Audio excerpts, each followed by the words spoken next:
Selamat pagi bosku, jumpa kembali bersama saya Cecilia dari Pilar Mas Investindo Sekuritas. Touch your heart, touch your profit. Nah, seperti biasa kita akan mulai saja nih market review kita hari ini, Selasa 27 April 2021 dengan episode Merakit. Maka dari itu jangan kemana-mana ya bosku, tetap di channel Pilar Mas Investindo Sekuritas. Touch your heart, touch your profit. Pionir Sekuritas Channel di Indonesia.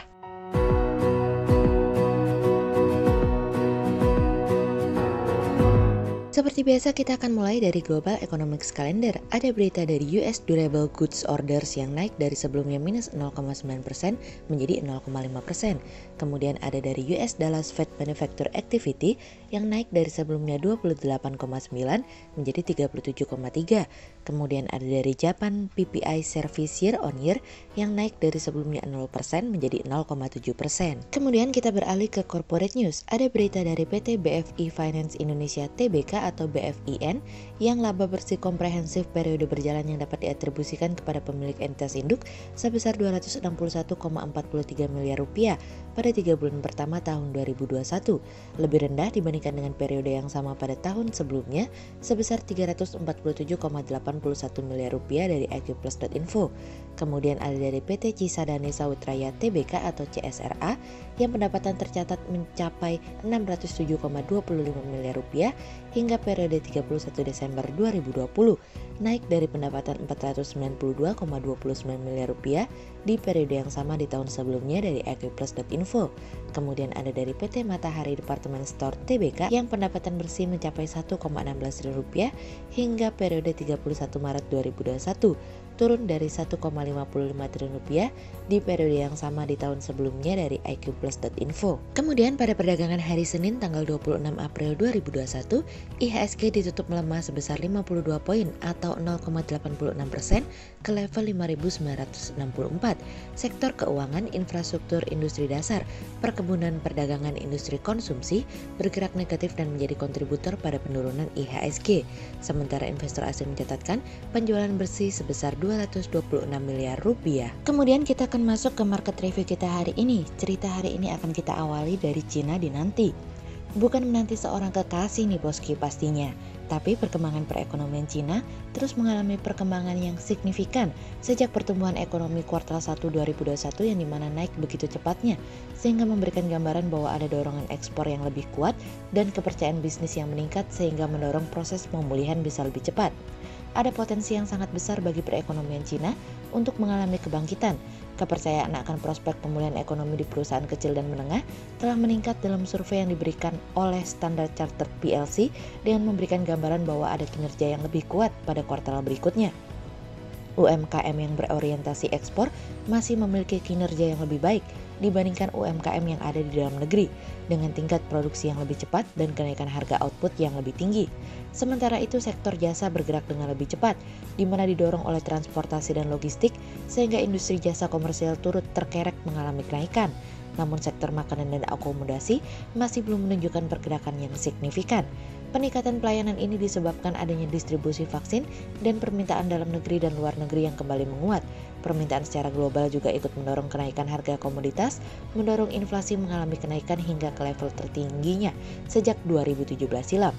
Di tengah perbaikan ekonomi yang terjadi di Cina, tampaknya regulator Cina akan mulai mengurangi penjualan utang untuk membiayai proyek-proyek berbasiskan infrastruktur tahun ini. Dimulainya pengetatan kebijakan fiskal secara bertahap diharapkan dapat mengendalikan tingkat resiko yang berpotensi terjadi.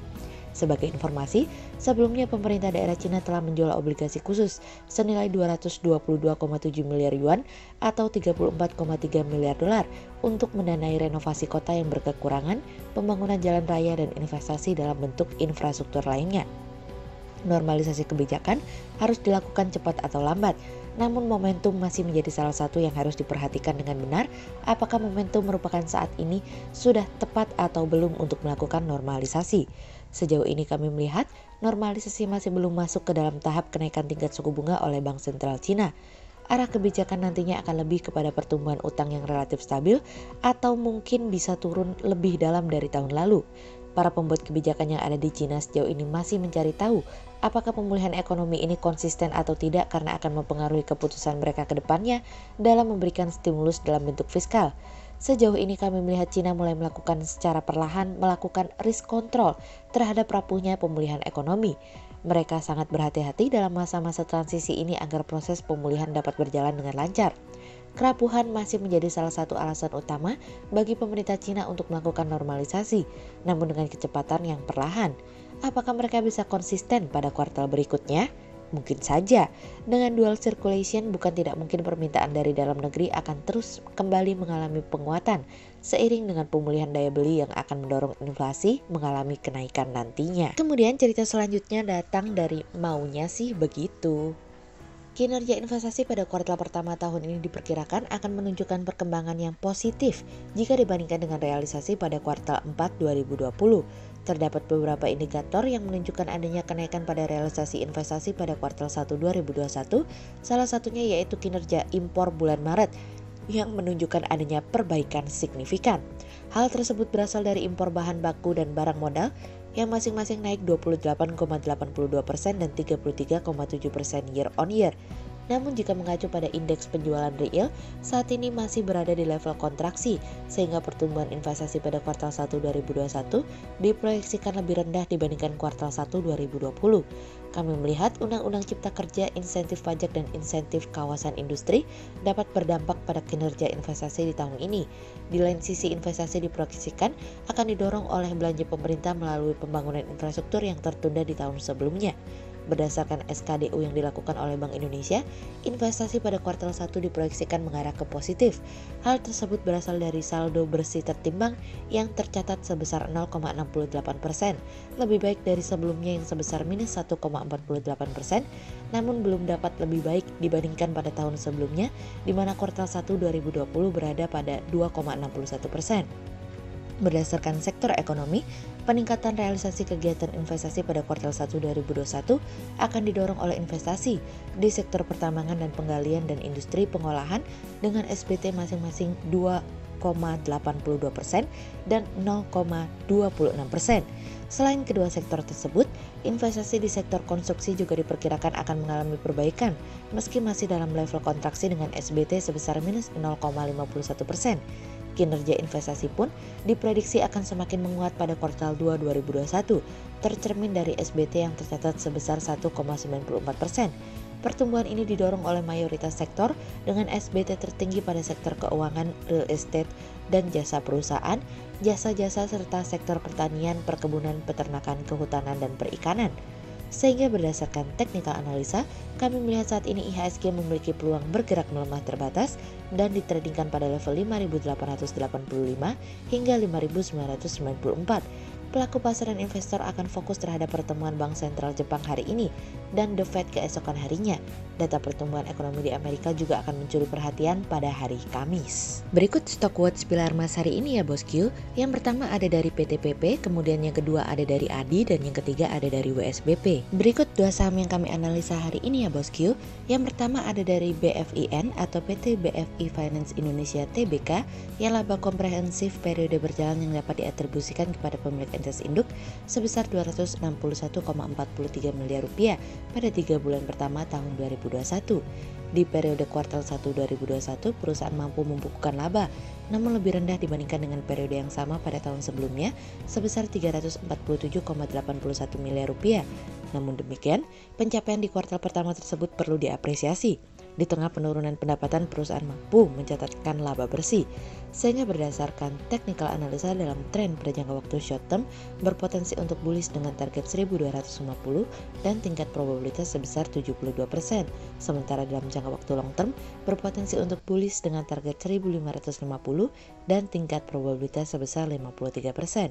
Kemudian yang kedua ada dari LPPF atau PT Matahari Department Store Tbk yang pendapatan bersih mencapai 1,16 triliun rupiah hingga periode 31 Maret 2021 turun dari 1,55 triliun rupiah di periode yang sama di tahun sebelumnya.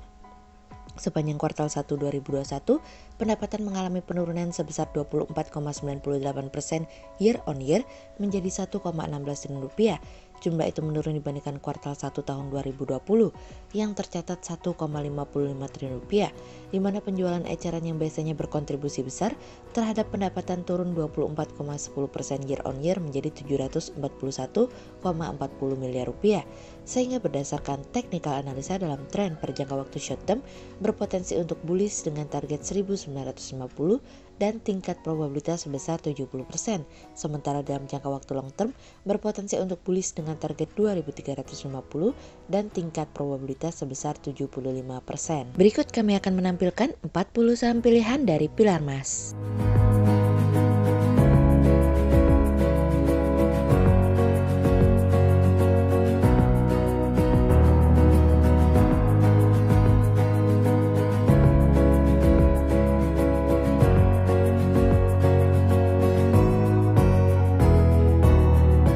Sekian untuk review market kita kali ini ya bosku. Untuk info lebih lengkapnya bosku bisa download PDF dengan klik link di bawah video ini, atau bisa juga langsung akses ke website kami di www.pilarmas-investindo.co.id. Dan jangan lupa untuk selalu jaga kesehatan buat para bosku ya. Kita akan bertemu lagi besok pagi untuk market review yang berikutnya. Jadi jangan lupa like, subscribe, dan tonton terus channel Pilar Mas Investindo Sekuritas. Touch your heart, touch your profit. Pionir Sekuritas Channel di Indonesia.